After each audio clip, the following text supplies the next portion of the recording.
Well, so you are the esteemed John Harrison. What a Well, pleasure. What a pleasure to make your I'm acquaintance. I'm John Harrison. The esteemed part, yeah, I don't have a say in the matter, but thank you. Nice to meet you.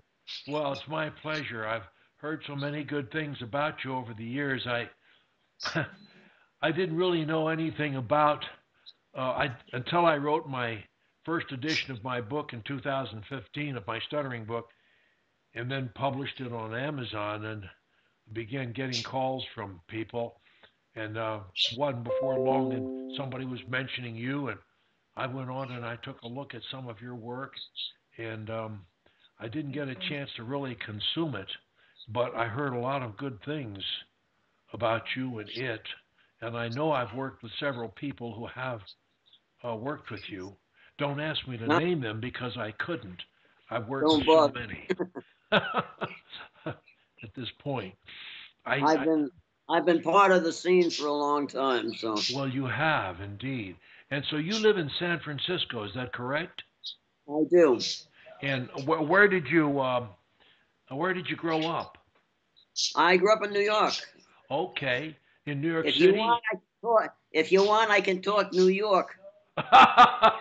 Well, no, you don't have to. I mean, New Yorkers have a very distinctive way of talking. You get my drift? Yeah, I do. I do get it. So what did you have to do with stuttering, John? How did you get involved in that? How did I get involved with stuttering? Yes. Um,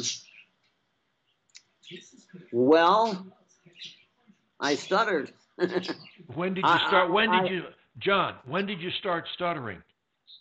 I, well, I had a block. I had a speech block. I never did any overt struggle behavior. I just held back. So you're the silent type.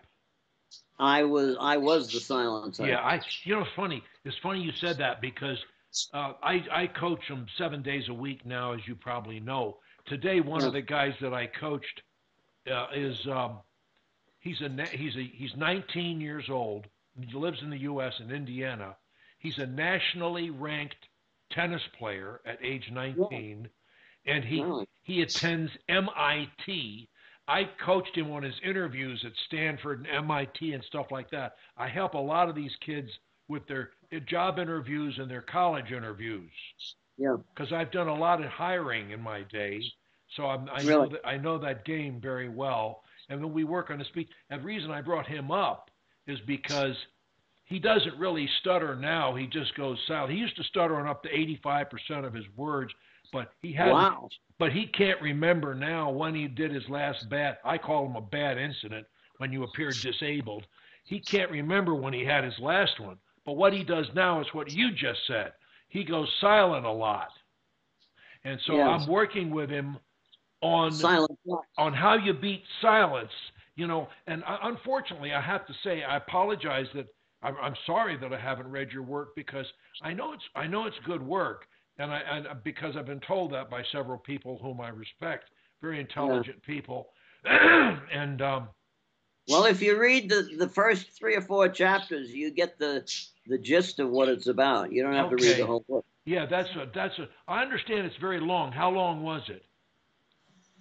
623 pages. Oh, well, it's not that bad. Mine's 560. We're both windbags.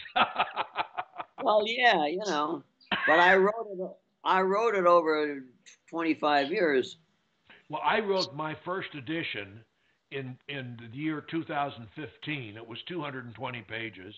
In 2016, I rewrote it, and in 17 I published the second edition, which Uh, was 350. And then I didn't. And then in 2017 and 18, by 18 I was rewriting the second edition, and I published that in 2019. Toward the end of it, I published that, which was almost 600 pages. I'm not going to write it again. I'm not going to well, write it again, but I did write a follow-up book to it right. called Speech Anxiety to Public Speaking, and Uh-huh. it's only 450 pages. It when I had stuttered, I didn't stutter till I was about 15, and I started stuttering in school when I was called on to read, and it snowballed on me, and I didn't stutter. I didn't stutter around my family, but when I was asked to read something or give a talk, I was in big trouble, and then I couldn't say my name and that sort of thing. And but most of the time I was situational or covert, and a lot of people didn't know I stuttered, but the people in school knew I stuttered. And when I got out of law school and started practicing law, it fell apart on me, and I was in dire straits. And the biggest thing I did initially was self hypnosis. I did it Really? massively. I did it massively for several years, 3 times a day or more, Wow. and it helped tremendously. And I You're a lot, gradually you're discovered, a lot more disciplined than I am, I have to say. well, I was maybe more desperate. When I got out of law school, I was married, I had 2 children, and I was broke. And I didn't come from a money family. My father was a very good lawyer and a wonderful guy, but he put his money in his children's educations, but he didn't have any money in the bank, you know. So Yeah. we had to do it on our own. But in any event, I helped people over the year. By the time I was 30, I kind of beat it, but I had fear for about 10 more years. But I was forced to speak, and it was a good thing because it forced me out of silence, into Right. speaking, and I got very good, and the fear finally went away, and I didn't do anything. And then I would help children of some of my friends. They'd say, well, you used to stutter, I remember, so I got a son who's stuttering or whatever. And I helped some kids like that. One kid I remember, he was quarterback for his high school football team, Oh, and really? he couldn't call the plays in the huddle. So That is a problem. I worked That with is him, and he was a able handicap. to call the Yeah. plays in the huddle. But in any event, when it got to be about 2014 or 15, one of my sons said to me, Dad, you ought to write a book about your stuttering thing because you've you've done a lot, you've helped a lot of people over the years. And I said, well, that's not a bad idea. I've got the time right now. So I spent a whole year. I had notes because when I was coaching stuttering, there was no internet, and the phone bill was like $1 a minute to talk to people when you're talking long distance. I couldn't afford it. So I would talk to people for 10 minutes, and then I would hang up and write them a program and mail it to them. And so I had all these notes. So I based my book, the first edition, on those notes and put it out there. And then people started, and I said, listen, at the end of it, I said, if I'd love to know what you think about this book, and if I can help you, let me know, because I'll sure do it.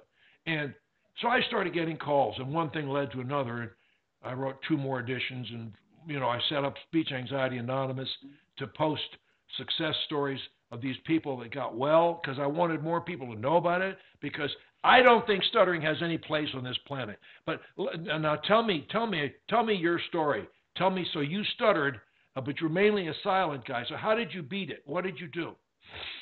I'm trying to get people to stop using the word stuttering Okay. because stuttering is a catch-all word that describes too many different things. And all the things, are quite different or can be quite different from one another. Um, what I found that was common to all of these things is that when somebody is having a speech block or they can't talk, what they are doing in 2 words, they are holding back. They are holding back.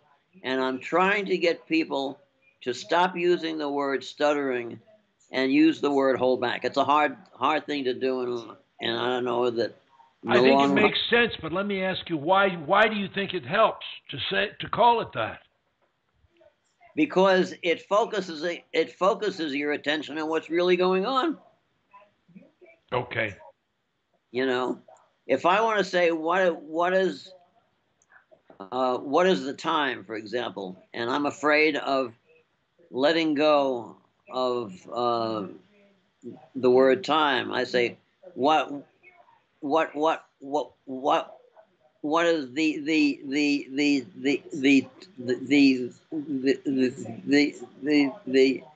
or I might say what is the uh, uh, time, and all the speech pathologists, are looking at the speech, but that's not where the problem is. The problem's not with the speech. Exactly. Problem is that the person is holding back. And if you read the first 2 or 3 chapters in my book, it lays it out pretty much. I'll read it. I'll read it. Yeah. If you read that, it'll explain it in more detail than I can. Well, John, here's my. I'm glad we're having this conversation because I have a question there. Yeah.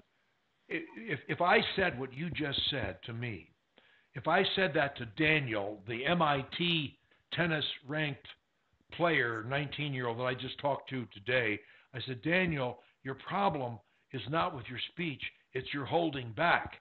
His response would be, yes, I know, but I can't help it. In other words, it's a habit to shut them down. And the question is, how do we attack the habit? It's more than a habit. Okay, what is it? How is it? Well, you hold back because you're afraid to let go. And what you're afraid to let go of and all the issues come up is basically what my book is about. So if you read just the first section of the book, you'll get the whole gist of it. The rest of the book goes on to explain that, and I have a lot of stuff in the book written by other people as well. Did any of the other people who wrote that you used their materials in your book, were any of them stutterers? Yes, all of them were, pretty much. Did any of them stop stuttering? Just about all of them. Okay, because that's what's my big problem with the medical community and the therapists of the world, is that based upon my personally dealing with hundreds of stutterers at this point, hundreds, my personal dealings are that 90% of the therapists that my people have had never stuttered a word in their life, and the other 10% still stuttered. I have yet to run on anybody who was coached by an ex-stutterer, except somebody who has been a student of yours. I don't know anybody else.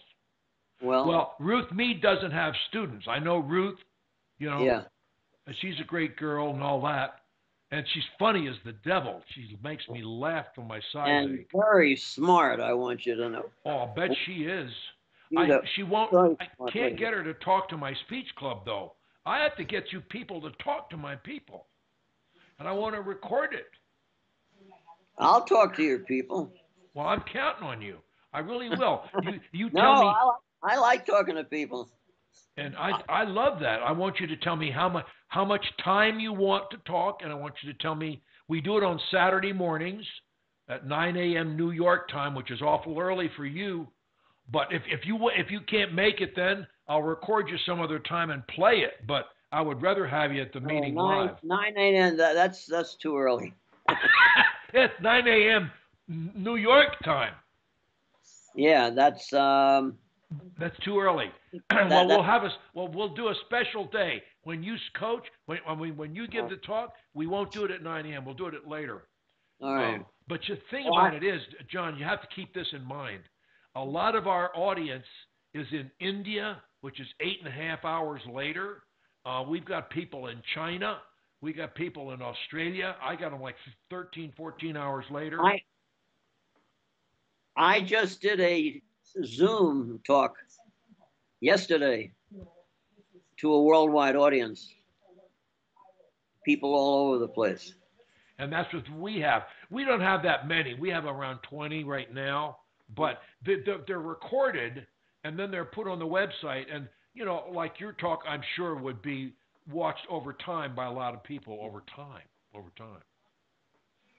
Well, we just started the club, you know, a couple of months ago. Yeah. But it's great because Well, they're all people who stop stuttering or people who are fast stopping stuttering. well, I would, you know, one of the things I have right now, Lee, is I got loads of time. Well, God, I I want have you. loads of time. If I didn't have a computer and the internet, I think I would have slit my wrist a long time ago. But the fact, the fact is that I've been talking to more people recently than I ever have in my life. More than a habit, you hold back because you're afraid to let go. Now, John, how does the awareness of that, let's accept that as fact, and I do, but how does that help somebody? Like I've got some people, John, who cannot say a word to me. Right. And they do talk at some level, it's in some places. I've got one who's a medical student in Tunisia, and I have been working with him. John, I must have had somewhere between 50 and 100 Skype sessions with this guy. Oh, really? Wow. Oh yeah. And I'm just, it's just killing me because I've got him working with a hypnotist, and he's doing self-hypnotism too, and all of this is helping, but once they get in this habit of holding back or this belief, they're afraid to let go. Okay, so what do you tell them that helps them let go? That's why I wrote the book. You have to stop saying that and start giving me answers. I want you to cut to the chase, as they say in Hollywood. Well, the problem has a little bit of complexity to it because I came up with a concept called the stuttering hexagon, which you may have heard of. I've heard people mention it. Okay. The hexagon, you know what a hexagon is? Yes, I do. Six-sided figure. And if you draw lines that connects every point to every other point, then you have the stuttering hexagon. And the 6 points, this is all on my book. The 6 points are your emotions, your perceptions, your intentions, the physiological things that you do, and I can't remember this one right now. I keep forgetting the 6. But each of these points affects and is affected by all the other points. So what you're dealing with is not a speech problem, is a holding back system. It's a system in which each point affects and is affected by all the other points. That's why it's hard to change the system, because if you try and change just one point in that system, the rest of the system, which looks to maintain its homeostatic balance, will want to bring the offending point back into line so that you have the original balance. It's a system that people live into, experience themselves into when they're young, and the only real way to get through it is you have to experience your way out of it. with a little help from, your brain in terms of reprogramming how you see the problem. The problem with the word stuttering is that it doesn't mean shit. The word stuttering is a general catch-all term that doesn't mean anything specific. That's why if you really want to be accurate, you have to use the term holding back. Because when you change it to holding back, it automatically raises questions. What are you holding back? How are you holding back? Why are you holding back?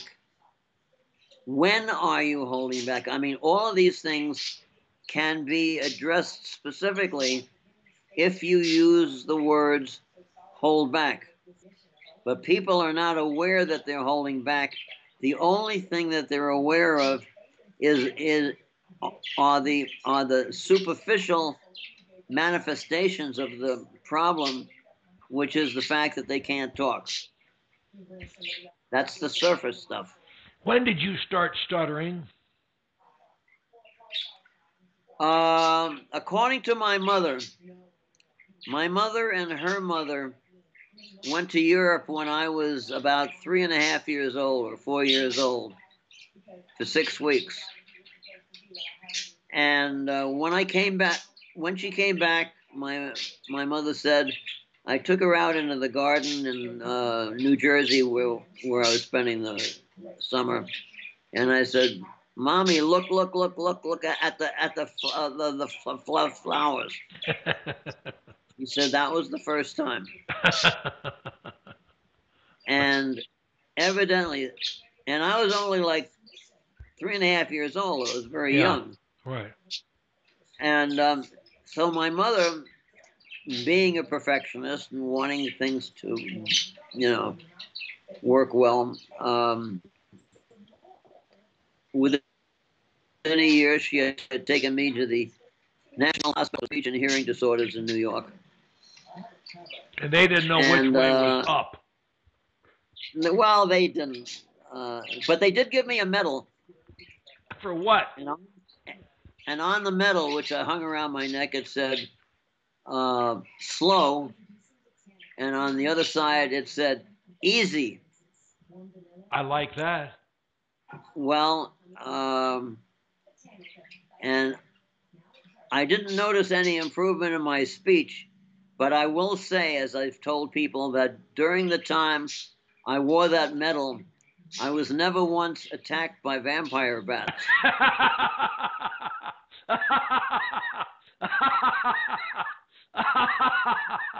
But since then, you've had your share of vampire bats. That's good. That's good. And the only thing else I remember was about the age of 5 years old. I remember the day that my mother offered to pay me $1 a day if I could talk without stuttering. And I don't think I ever collected even $1 on it. So, but you said to me at the beginning that your main stuttering problem was not repeats or blocks, but silences. Holding back, silent blocks, right. Yes. And so when did it, the illustration you gave when you first stuttered was repeats. And so when did it switch to silent blocks? I probably as I spoke more and became more social, as I grew up a little bit more, I had a hard time expressing what I felt as a kid. I was afraid of my feelings. I was afraid of my emotions. I was afraid of any kind of self-assertiveness. As an example, it was not until I was 29 years old in an encounter group type setting in San Francisco with an organization called Synanon that I ever looked directly at another human being and got angry at them. 29 years I went, never blowing up at another human being. Why do you make that point? Why does that matter to you? Because it illustrates the degree to which I held back my feelings and was not even really in touch most of the time with what I felt. I'm an emotional guy, you know, as you might imagine talking to me. I have a lot of of well enough to say that. Well, I have a lot of emotions. I have a lot of feelings. I like expressing myself. I like communicating with people. Yeah. I like getting angry, for example, when there's reason to. I don't like to get angry. I hate anger. Yeah. And I fight it like a tooth and nail. I've always had a tendency for it. Every day, one of my assertions, my affirmations, is today I'll reject anger in all its forms. And I try very diligently not to allow myself to get angry, because I view anger as not only a zero-sum game, but a negative-sum game. It takes me backwards, and it hurts other people as well. Yeah. And it makes damage to relationships that's often are irreparable. So I really fight it. Yes. Well, I don't want to give you the impression that I get angry a lot, because I don't. No, I don't think so. I don't believe. Yeah. But in the early part of my life, I never did, not once.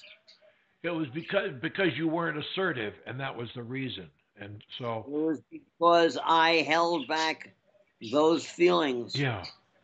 Because I had a great fear of asserting my feelings, of asserting myself, of being criticized, of being critiqued.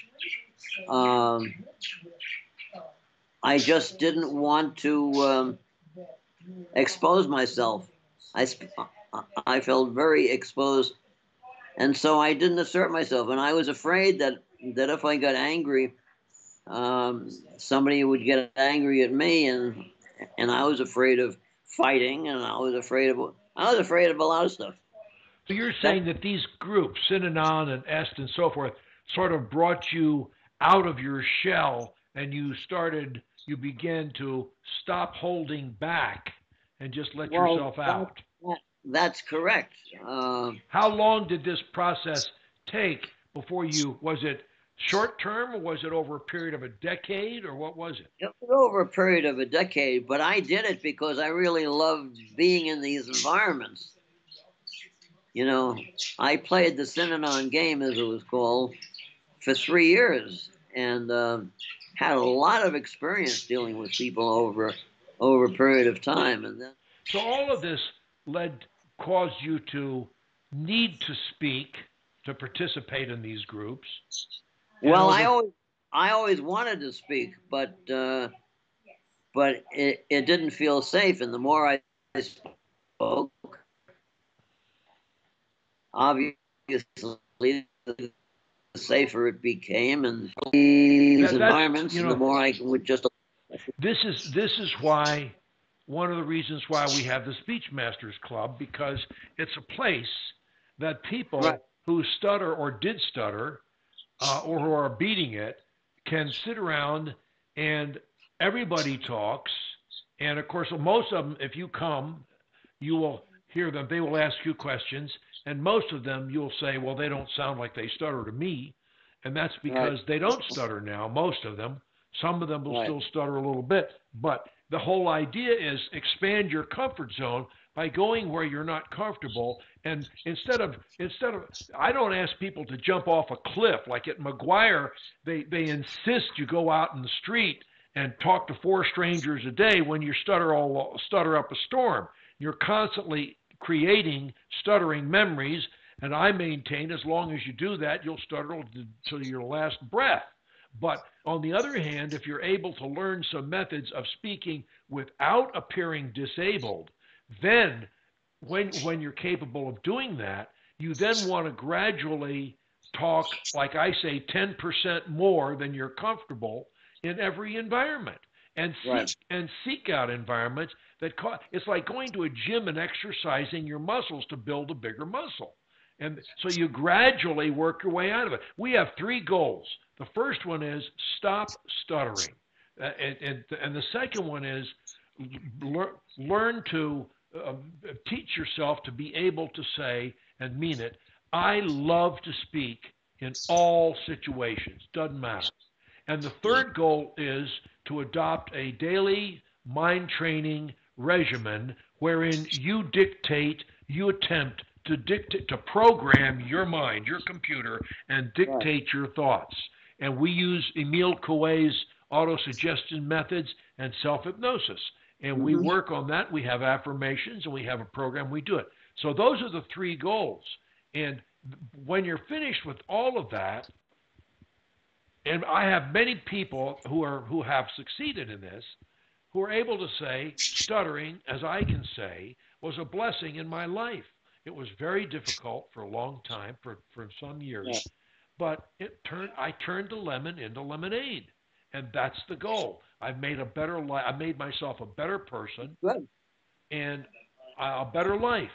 And if I never helped anybody with their speech, I've still accomplished those things for myself. Yeah. So you were in your middle 30s by the time that you had put the stuttering beast to death, approximately. Yeah, well, then I joined Toastmasters too. I just did a lot of speaking. And, you know, I had to get comfortable being up in front of people. I had to get comfortable opening my mouth and allowing the thoughts to come out and not knowing beforehand what I was going to say or exactly how I was going to say it. I sent you an article about the two control systems. Did you see it? I didn't get a chance to read it yet. Well, I wrote an article on the two control systems that we have, and because in a way, what happens with chronic blocking is that there's a conflict between the two systems. There is the automatic control system,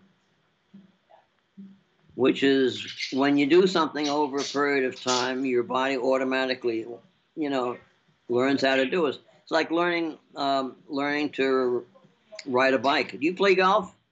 No, but I ride bikes. Okay. Well, it's like learning to ride a bike. When I learned to ride a bike, I didn't just get on the bike. You know, I got on the bike and my father held the seat up, and for 2 or 3 days he ran next to the bike while I pedaled. And then one day he wasn't around and the bike was. And so I thought, well, could I ride the bike without my father holding on? And I got on the bike and I pushed off and I stayed up and I started riding and I never quit. What happened was that my automatic control system took over. Up until that point was very much that I had to do. But when I did it enough, control of the system moved over to the automatic control system, and that took over. What happens with stuttering and blocking is that you have a conflict between the automatic control system and the control system, the conscious control system. And you see this, for example, if you're walking across a very narrow beam that's 45 feet in the air, and you're afraid of falling, you start wanting to be conscious of every little movement that you're making so that you won't fall. And so you have a conflict between the conscious control system, which is not nearly as adept or as talented or creative as the other system.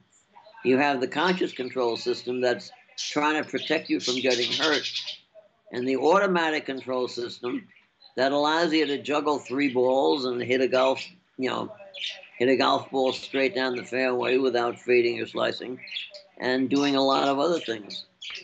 Um, your body uses different systems to function in different ways, but when you have an act which is done repeatedly, such as speaking, you want to have a mindless connection between what you want to say and your ability to speak.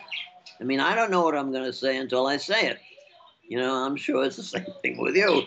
Well, I think I would say this, that yes, you create it as you say it, but the beauty of fluency is you don't need to think any specific word. You simply have an idea and you release it. Like we're back to Ruth Mead's River. If you can just let it out, it's fine. That's right. But you can't monitor it. And I say there are four things you got to do to stutter.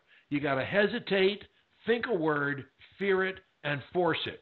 If I hesitate and don't think a word, I'll never stutter. If I hesitate and think a word and don't fear it, I'll never stutter. If I hesitate, think a word, and fear it, I won't stutter unless I force the word or force a silence.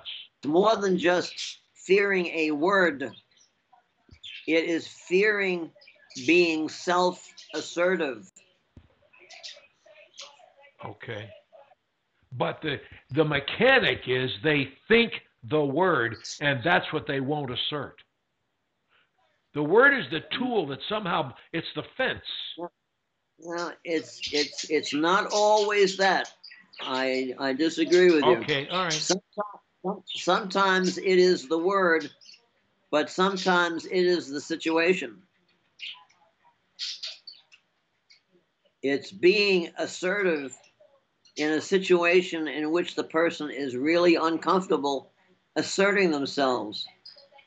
And it comes across in holding back. That's why I really, really, really would like people to stop using the word stutter and stuttering, and instead you substitute the words hold back or holding back.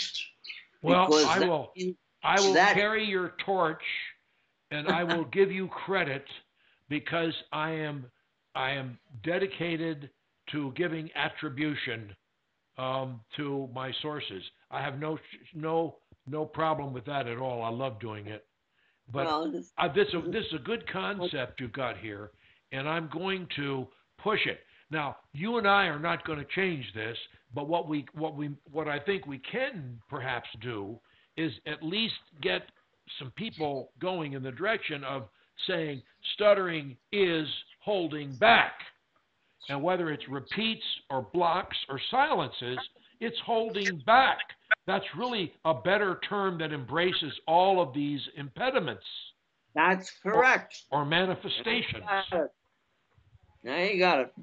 That's correct. I can push this, and I will. Okay.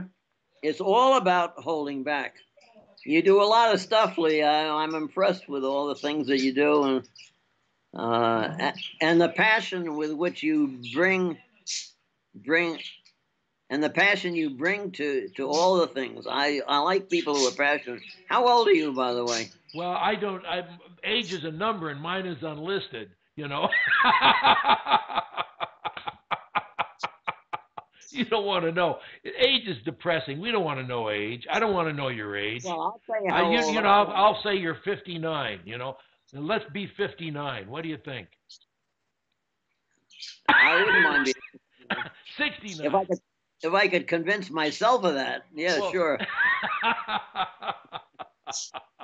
Let's put it this way: we're closer to contemporaries than you think. We're in the same ballpark. Oh, I try and stay as contemporary as possible, but very few of my friends are alive anymore. So I know that's true too. I keep getting a message. Yeah. Well, listen, John, I'm going to I'm going to ring off because my wife expects me for dinner here. It's 7:20 here, Oh, yeah, well, and so I'll have to go. But listen, I love meeting you. It's wonderful. I enjoyed it so much, and I learned a lot. And I'll look forward to our next chat. All right, John. Thanks again. You'll get an all right. email from me soon. Take care and stay good, and keep doing all your good work. Okay, thank you. I totally enjoyed this. This The was really fun. pleasure was mine. I'll thank Richard Parent because Okay, he set it up. Richard Perron.